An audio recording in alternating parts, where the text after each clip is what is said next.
Hello friends, कैसे हैं आप सब। वेलकम है आपका हमारे चैनल माय यूट्यूब वर्ल्ड में। गाइज, आज हम आपके लिए बहुत ही इंपॉर्टेंट टॉपिक लेकर आए हैं जो कि आईपीसी के सेक्शन 120 ए पर है, जिसका नाम है क्रिमिनल कॉन्स्पिरेसी।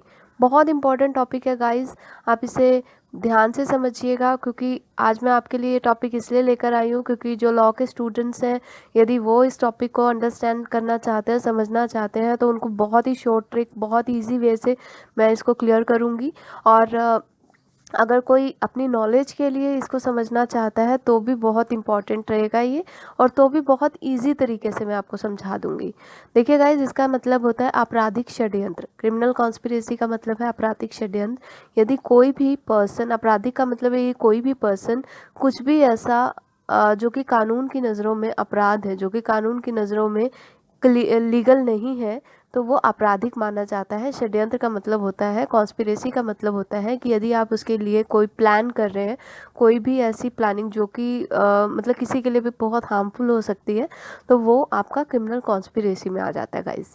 तो देखिए, जैसे कि मैं आपको एक एग्जांपल छोटा सा देती हूँ। जैसे कि आप कुछ भी चाय बनाते हैं, चाय बनाने के लिए आप पानी लेते हैं, चीनी डालते हैं उसमें, आप चाय पत्ती का यूज़ करते हैं, आप चाय का मसाला यूज़ करते हैं, आप दूध यूज़ करते हैं, तो आपकी ये सारी चीज़ें जब कंप्लीट हो जाती हैं तो आपकी चाय तैयार हो जाती है। लेकिन आप खुद सोचिए गाइस, अगर इनमें से एक भी चीज़ मिस हो तो क्या आपकी चाय बन सकेगी? नहीं बन सकेगी गाइस। तो इसीलिए मैं आपको ये बताना चाहती हूँ कि क्रिमिनल कॉन्स्पिरेसी में भी इंग्रेडिएंट्स जो हैं ज़रूरी हैं। यदि इनमें से एक भी इंग्रेडिएंट मिस हो जाता है तो आपका जो क्रिमिनल कॉन्स्पिरेसी का चार्ज है पर्सन के ऊपर नहीं लग सकता है। तो गाइज़, आइए हम आपको बताते हैं कि इसमें इंग्रेडिएंट्स क्या क्या ज़रूरी हैं। देखिए गाइज़, आपको इसमें मैंने जो है मेंशन किया है कि इसमें सबसे पहला इंग्रेडिएंट ये होता है कि आपके जो भी पर्सन होता है जो इसको कर रहा होता है, उसके लिए उनकी जो गिनती है, जो वो पर्सन होने चाहिए, 2 या 2 से ज़्यादा पर्सन होने चाहिए किसी भी काम को करने के लिए। और वो एग्री करने चाहिए, यानी कि उनकी मर्जी होनी चाहिए उस काम को करने के लिए। और ये इसका बहुत ही इम्पॉर्टेंट जो है इंग्रेडिएंट है, 2 या 2 से ज़्यादा पर्सन।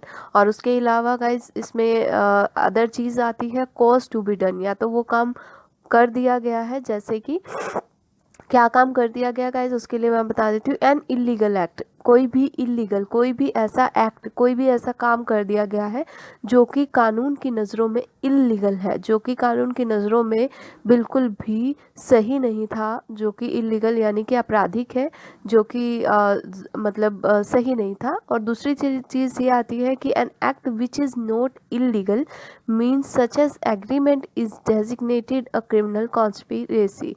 यानी कि अगर आपने ऐसा कोई भी काम किया है जो कि कानून की नज़रों में इलीगल नहीं है, ठीक है, इलीगल नहीं है, लेकिन उसको करने का तरीका इलीगल है, तो वो भी क्या आएगा, आपका आपराधिक षड्यंत्र में आता है। ठीक है, तो ये ऐसे इंग्रेडिएंट्स हैं जो कि इम्पॉर्टेंट हैं। देखिए गाइज, इसमें मैं आपको दूसरा इंग्रेडिएंट बताती हूँ जो कि है एग्रीमेंट। एग्रीमेंट क्या होता है कि अगर आप किसी भी काम को करने का कोई प्लान ही नहीं कर रहे हैं, किसी भी काम को करने के लिए एग्री ही नहीं हो रहे हैं, अगर आप किसी भी मतलब कोई भी पर्सन है वो उस काम को करने के लिए कोई प्लानिंग कर ही नहीं रहा है, तो उनके बीच में एग्रीमेंट होगा ही नहीं। और एग्रीमेंट के लिए क्या ज़रूरी होता है कि आप 2 या 2 से ज़्यादा पर्सन हो तो ही उनके बीच में एग्रीमेंट होता है। तो इसका क्रिमिनल कॉन्स्पिरेसी का इंग्रेडिएंट भी 2 या 2 से ज़्यादा पर्सन होने चाहिए।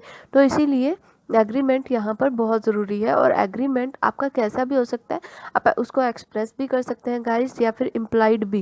यानी कि इम्प्लाइड मतलब आप चुप रहकर भी उसके लिए हामी जो है मानी जाती है आपकी। तो वो एक्सप्रेस और इम्प्लाइड दोनों में से किसी भी तरीके का हो सकता है एग्रीमेंट। ठीक है, और मैं आपको बहुत इजी एग्जांपल से भी बताऊंगा गाइस, उससे ज़्यादा आपको क्लियर हो जाएगा। और तीसरा इंग्रेडिएंट इसके लिए होता है इंटेंशन।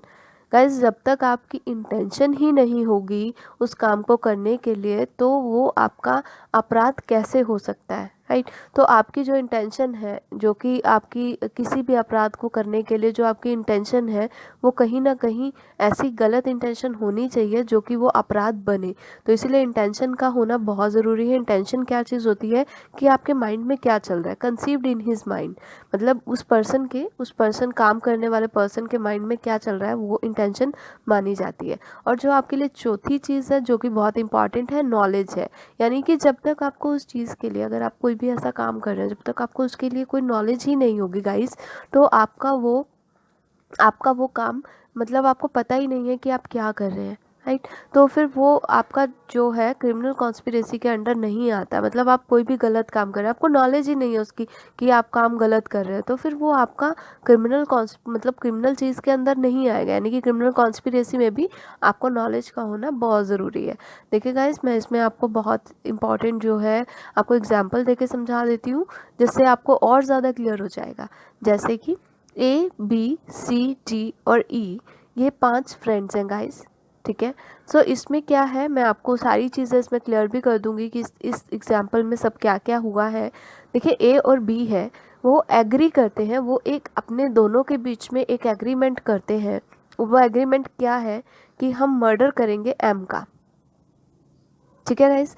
तो हम मर्डर करेंगे M का, लेकिन जब वो दोनों एग्रीमेंट कर रहे होते हैं तो उनके साथ वहाँ पर C और D भी मौजूद होते हैं, राइट गाइस। लेकिन इसमें क्या होता है कि जो बातचीत हो रही होती है M का मर्डर करने के लिए, जो प्लानिंग हो रही होती है, जो सारी चीज़ें वो अपने बीच में डिस्कस करते हैं, वो A और B के बीच में डिस्कस हो रही होती हैं। और कि M का मर्डर हम ऐसे करेंगे और इस तरीके से करेंगे, वेपन यूज़ करेंगे, ऐसे होगा। तो ये क्या है, इन दोनों के बीच में ही वो एग्रीमेंट चल रहा होता है, बातचीत हो रही होती है। लेकिन उस समय वहाँ पर C और D भी मौजूद होते हैं, जो कि इस पूरी बातचीत को बहुत ही गौर से ध्यान से सुन रहे होते हैं। तो राइट गाइस, तो ऐसी स्थिति में क्या होता है कि आपको इसमें देखिए, इसमें आपके हर एक इंग्रेडिएंट जो है इंक्लूड है। मैं आपको बता देती हूँ। देखिए गाइस, पहला इंग्रेडिएंट क्या था, 2 या 2 से ज़्यादा पर्सन जो है होने चाहिए। तो यहाँ पर 2 या 2 से ज़्यादा पर्सन इन्वॉल्व है, ठीक है। A और B 2 हो गए, और उससे ज़्यादा अगर बात करें C और D भी इन्वॉल्व है कहीं ना कहीं। और दूसरा जो इसमें जो इंग्रेडिएंट है वो है एग्रीमेंट।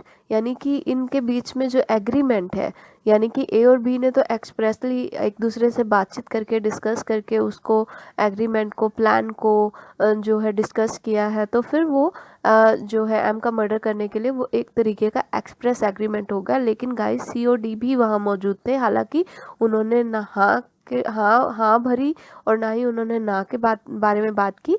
तो कहीं ना कहीं वो इम्प्लाइड एग्रीमेंट के रूप में कंसिडर किया जाएगा, वो कहीं ना कहीं उनका इम्प्लाइड माना जाएगा। तो ये भी इसके बीच में इंग्रेडिएंट मौजूद है। और तीसरी चीज़ है गाइस इंटेंशन, ठीक है। तो गाइस इनकी दोनों की इंटेंशन वहाँ पर एकदम क्लियर है। 2 या 2 से ज़्यादा पर्सन होने चाहिए और उनकी इंटेंशन एकदम क्लियर होनी चाहिए कि हम मर्डर कर रहे हैं M का, राइट, हम मर्डर करेंगे M का। तो ये कहीं ना कहीं ये उनकी क्लियर इंटेंशन शो करती है गाइस। और सी और डी की इंटेंशन ऑटोमेटिकली इसके बीच में इन्वॉल्व हो जाती है। जब वो उस काम को, अगर उनको वो चीज़ गलत लग रही है तो वो उस चीज़ के लिए मना कर सकते हैं, लेकिन कहीं ना कहीं उनकी इंटेंशन इम्प्लाइडली उसके बीच में इन्वॉल्व हो जाती है गाइस, ठीक है। तो कहीं ना कहीं इंटेंशन का भी जो इंग्रेडिएंट है उनके इस एग्जाम्पल में बिल्कुल आप क्लियर देख सकते हैं। और चौथा जो मेन इंग्रेडिएंट है वो है नॉलेज गाइस। तो नॉलेज का मतलब ये होता है A और B को नॉलेज है, A और B आपस में डिस्कस कर रहे हैं, नॉलेज है उनको, उनका इंटेंशन है, वो सब चीज़ उनको पता है। और साथ ही साथ C और D वहाँ पर मौजूद हैं। तो कहीं ना कहीं नॉलेज, यानी कि उनको उस चीज़ का, उस बातचीत का पता है, तो वो भी इसके बीच में मौजूद है। तो नॉलेज भी इसमें क्लियर कट इस एग्जाम्पल में शो होती है M का मर्डर करने की, राइट। और गाइज इसके अलावा आपको एक चीज़ और बता दें, ये सारा का सारा जो है क्रिमिनल कॉन्स्पिरेसी का एक बहुत ही बढ़िया एग्जाम्पल मैंने आपको दिया है। उसके अलावा आपको एक चीज़ और बता दें कि जैसे एक पर्सन और है इसी एग्जाम्पल में जिसका नाम है ई, राइट। लेकिन अगर ई को सब कुछ पता होता, अगर ई को भी सब कुछ पता होता तो वो भी लाइबल होता क्रिमिनल कॉन्स्पिरेसी के चार्ज के लिए, क्योंकि ये चारों तो क्रिमिनल कॉन्स्पिरेसी के चार्ज के लिए 101% लाइबल है, राइट। लेकिन अगर ई जो पर्सन है, अगर उसको भी सब कुछ पता होता तो वो भी क्रिमिनल कॉन्स्पिरेसी के लिए लाइबल होता। यदि उसको कुछ पता ही नहीं है, उसको कुछ पता ही नहीं है, तो वो लाइबल नहीं है। वो मैं आपको बताती हूँ कैसे। जैसे कि ए और बी ने ये प्लान किया कि ए उसके घर जा कर के जो है उसको बातों में उलझाएगा और बी पीछे से आके उसका मुंह दबोचेगा और उसको जो है मर्डर करने के लिए उसके हाथ पांव बांध देगा। ठीक है, ए ने अपना काम कर दिया, बी ने अपना काम फिक्स कर लिया, और सी उसके बाद वो लोग सी को भी मनाते हैं। तो सी का ये रोल रहेगा कि सी ने अगर इस चीज़ के लिए एग्री कर दिया कि वो ठीक है, वो वेपन यूज़ करेगा, वो जो है हथियार लेगा और हथियार जो चाकू है वो उसको ए को पकड़ा देगा, या फिर ए को पकड़ाने के लिए वो प्लान कर लेता है। और उसके अलावा जो डी है, डी अगर ये सोचता है कि वो बाहर नज़र रखेगा कि कहीं कोई आ तो नहीं रहा है, ठीक है, ताकि अगर कोई आए तो वो एकदम से उनको जो है इशारा कर दे। तो कहीं ना कहीं अगर गाइस ये देखा जाए तो ये चारों के चारों जो इन्वॉल्व हैं एक मतलब क्राइम को करने के लिए, तो ये चारों इन्वॉल्व हैं, तो वो जो है इन्होंने षड्यंत्र किया था उसके अकॉर्डिंग ये इस काम को कर रहे हैं, गलत काम को कर रहे हैं। तो कहीं ना कहीं ये चारों इन्वॉल्व हैं। और यदि ई है, फॉर एग्जाम्पल गाइज, अब मैं ई की बात करती हूँ, जिसको कुछ पता है या फिर कुछ नहीं पता है, ई की हम बात करते हैं। ई यहाँ पर एज ए ड्राइवर हम लेकर के चलते हैं। ठीक है, ए बी सी और डी का ये ई को जानते हैं और इन्होंने ई को कुछ भी नहीं बताया, बस खाली इन्होंने ई को बताया कि हम चारों अपने अंदर किसी फ्रेंड को मिलने के लिए जा रहे हैं, तुम गाड़ी में बाहर मेरी वेट करना, हम लोगों की वेट करना, और हम जैसे ही आएंगे तो हमें 5 या 10 मिनट का काम है ज़्यादा से ज़्यादा, और हम आएंगे और आप हमें लेकर के चल लेना।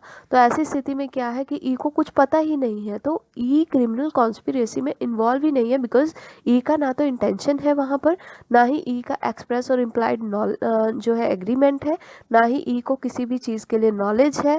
ई इस चीज़ के लिए बिल्कुल भी लायबल नहीं होगा इस केस में, यदि ई को कुछ नहीं पता, राइट। लेकिन यदि ई को पता है, ई इनका फ्रेंड है और ई को पता है कि ये सब लोग मैम का मर्डर करने के लिए अंदर जा रहे हैं, और ई को पता होने के बावजूद ई वहाँ पर ड्राइविंग करने के लिए उनका वेट करता है कि वो मर्डर करके आएंगे तो मैं कार स्टार्ट रखता हूँ और वो आएंगे और बैठेंगे और मैं उनको ले जाऊँगा। यदि उसको ये सब चीज़ पता होती तो कहीं ना कहीं उसकी इंटेंशन भी इन्वॉल्व होती, एक्सप्रेस और इम्प्लाइड एग्रीमेंट भी इन्वॉल्व होता, नॉलेज भी उसको होती। अगर उसको सब पता होता तो वो भी इक्वली 100% लाइबल होता इन्हीं चारों के साथ क्रिमिनल कॉन्स्पिरेसी में, राइट। तो गाइज ये बहुत ही इंपॉर्टेंट है, क्रिमिनल कॉन्स्पिरेसी का ये टॉपिक बहुत इजी एग्जांपल से गाइज मैंने आपको समझाया है।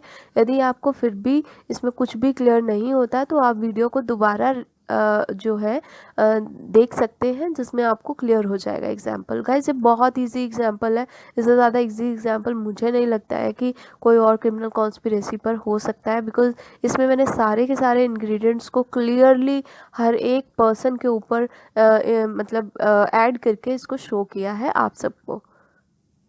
Okay guys.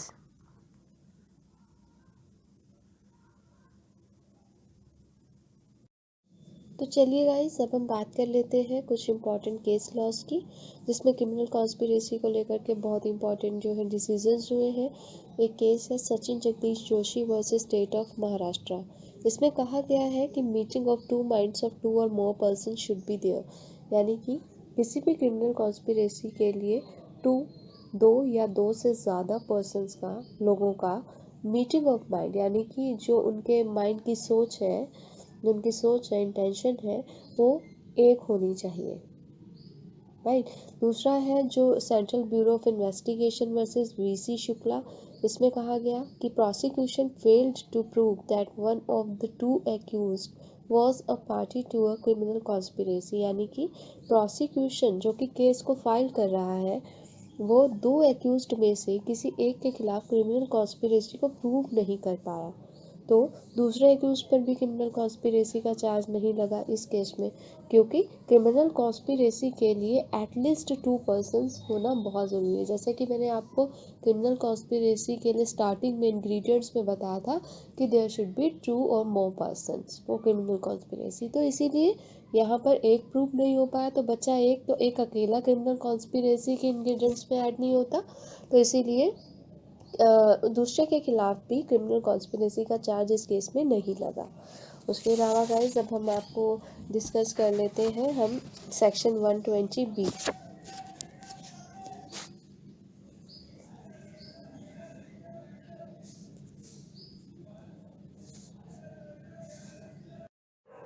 तो फ्रेंड्स, आइए अब हम बात कर लेते हैं पनिशमेंट ऑफ क्रिमिनल कॉन्स्पिरेसी, यानी कि क्रिमिनल कॉन्स्पिरेसी के लिए सज़ा क्या क्या हो सकती है।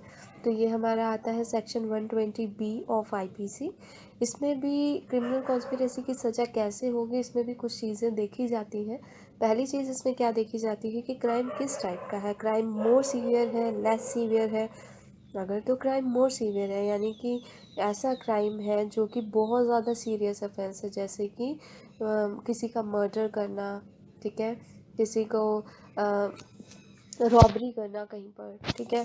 तो इस तरीके के जो ऑफेंसेस होते हैं वो काफ़ी सीवियर जो है ऑफेंस होते हैं, सीरियस ऑफेंस होते हैं।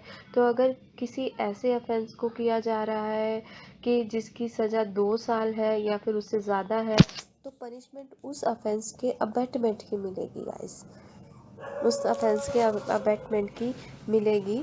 और अगर जैसे कि लेस सीवियर ऑफेंस है, तो इसमें क्या होता है कि ऑफेंस तो इलीगल है if the agreement is to commit an act which is illegal is not an offence punishable with death, imprisonment for life और rigorous imprisonment for more than 2 years।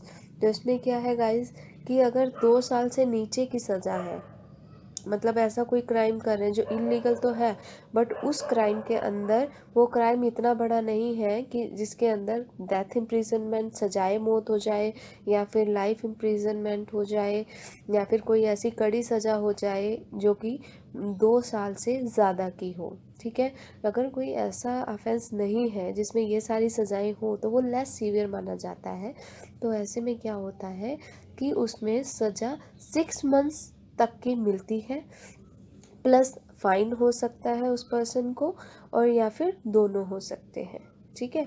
तो इस तरीके का ये लेस सीवियर में आ जाता है। ये इस तरीके का क्राइम होता है कि जो थोड़ा कम होता है, लेकिन क्रिमिनल कॉन्स्पिरेसी उसमें होती है, तो उसमें सज़ा उस क्राइम, क्या क्राइम किया जा रहा है उसके अकॉर्डिंग जो है सज़ा मिलती है। तो इसमें क्या होता है गाइज, ये बहुत ही इम्पॉर्टेंट है कि इसमें 2 या 2 से ज़्यादा लोग तो क्रिमिनल कॉन्स्पिरेसी में होने बहुत ज़रूरी है गाइज। वो इसलिए क्योंकि 2 लोग अगर साथ में बात करते हैं, क्रिमिनल कॉन्स्पिरेसी करने के लिए एग्रीमेंट करते हैं, प्लानिंग करते हैं, तो उनको क्या मिलता है, इनकरेजमेंट मिलता है, आपस में बात करके सपोर्ट मिलता है एक दूसरे का। तो इसीलिए ऐसे केसेस में दोनों लायबल होते हैं, क्रिमिनल कॉन्स्पिरेसी में दोनों लायबल होते हैं। इंडिविजुअल पनिशमेंट नहीं होता 120B के अंडर, इंडिविजुअल पनिशमेंट नहीं इंडिविजुअल को मिलता है, क्योंकि मैंने आपको अभी एक केस लॉ भी डिस्कस करके बताया था central Bureau of Investigation versus VC Shukla में, जहाँ पर यह बताया गया था कि एक उसके खिलाफ तो प्रूव ही नहीं हुआ क्रिमिनल कॉन्स्पिरेसी प्रोसिक्यूशन के द्वारा, तो उसमें क्या हुआ कि दूसरे एक्यूज पर भी क्रिमिनल कॉन्स्पिरेसी का चार्ज नहीं लगा, क्योंकि एटलीस्ट 2 पर्सन होने बहुत ज़रूरी थे। तो इसमें क्या होता है कि इंडिविजुअल को पनिश नहीं किया जा सकता अंडर 120B, राइट। तो गाइज ये बहुत ही मतलब जो अमेजिंग टॉपिक है, मतलब आपको देखने में लग रहा होगा पता नहीं कितना डिफ़िकल्ट टॉपिक है। थोड़ा सा अगर आप इसको ध्यान लगा करके समझेंगे और थोड़ा अंडरस्टैंड करेंगे, बहुत सिंपल, बहुत ही क्लियर होने वाला, मतलब इजी टॉपिक है अगर आप इसे समझें। और गाइज मैं आपसे रिक्वेस्ट करूँगी कि अगर आपको ये एक बार में नहीं आपको क्लियर हो रहा है, तो आप इसे दोबारा देख सकते हैं, और आप हमें कमेंट करके ये भी बता सकते हैं कि आपको इसके अलावा और कौन कौन से टॉपिक्स के ऊपर वीडियो चाहिए जिसमें मैं आपकी हेल्प कर पाऊँ, जिसमें आपको इजी नोट्स अवेलेबल मैं करवा पाऊँ, जिसमें आपको अंडरस्टैंड करना इजी हो जाए, राइट।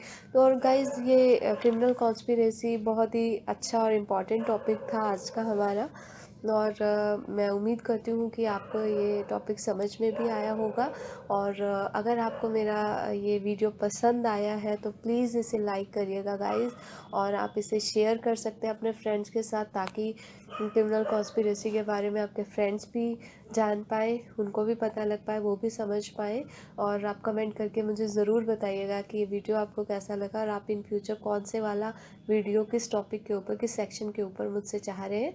मैं उसके लिए आपको बहुत इजी वे में आपको वो भी बताऊंगी, वो वाला टॉपिक, राइट। तो आप इस मेरे चैनल पर अगर आप नए हैं तो मैं आपसे रिक्वेस्ट करूंगी गाइस कि आप इसे सब्सक्राइब करना ना भूलिएगा, और साथ में लगे बेल आइकन को भी प्रेस करिएगा, ताकि अगर मैं इससे रिलेटेड कोई भी नई वीडियो बनाती हूँ तो वो आप तक ज़रूर पहुँचे।